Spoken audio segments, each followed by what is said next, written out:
Life for All presents Daily Food Series Galatians, the only gospel, the gospel of Christ.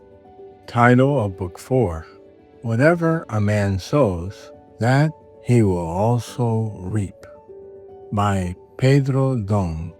Week 2, The Works of the Flesh and the Fruit of the Spirit. Thursday, walking in the Spirit frees us from sin and the law. Read with prayer. I say then, walk in the Spirit, and you shall not fulfill the lusts of the flesh. Galatians chapter 5, verse 16. We have seen that the law only highlights the sin in us and does not free us from it. How then can we be freed from it? And what is the way to be delivered from this? Thanks be to God. Christ died for us, to assure us that the law which exposes sin has no power over us. Paul presents the image of marriage in chapter 7 of the epistle to the Romans.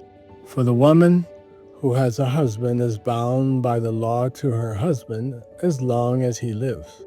But if the husband dies, she is released from the law of her husband. So then, if while her husband lives, she marries another man, she will be called an adulteress.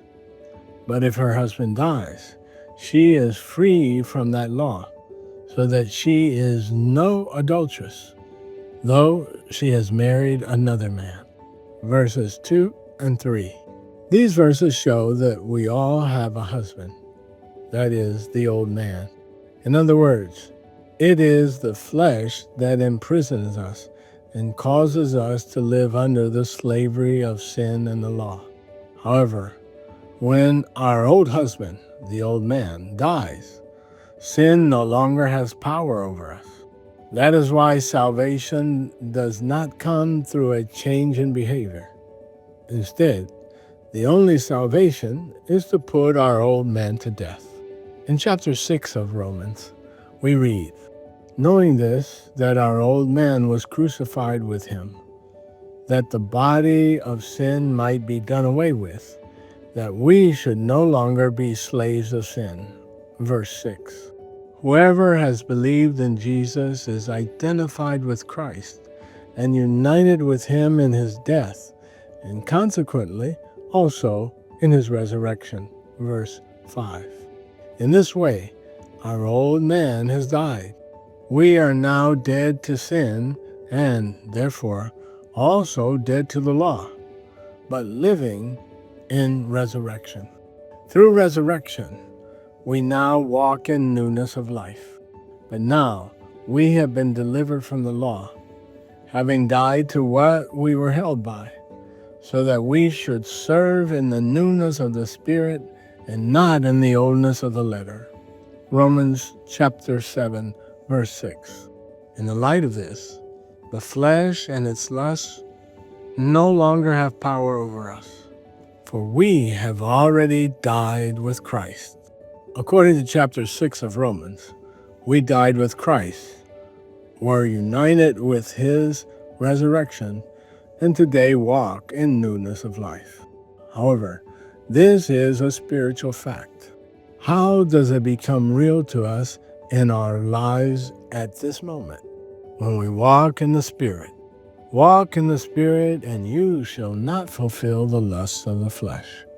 Galatians chapter 5, verse 16. How do we walk in the Spirit? By setting our minds on the Spirit. And how do we set our minds on the Spirit? Through immersion in the Word, by instilling it in our hearts, through transcription, listening to messages as we sleep and wake up, and shouting our cries. All of this helps us set our minds on the Spirit. By walking the Spirit, we are free from sin and the law. Thus, we do not fulfill the passions and the lusts of the flesh. We're in the midst of a conflict, for the flesh lusts against the Spirit and the Spirit against the flesh, and these are contrary one to another, so that you do not do the things you wish. Galatians chapter 5, verse 17. We are the battlefield between the spirit and the flesh. The spirit wants us to walk in him, and the flesh wants to lead us into its passions and lusts. Amid this struggle, we are unable to do what we want. Continuing with verse 18, we read, "But if you are led by the Spirit, you are not under the law." This verse reinforces the fact that the only way to overcome the lust of the flesh is to walk in the Spirit. That is, to allow yourself to be guided by him. For by walking in the Spirit, we bring into reality everything Christ accomplished for us on the cross.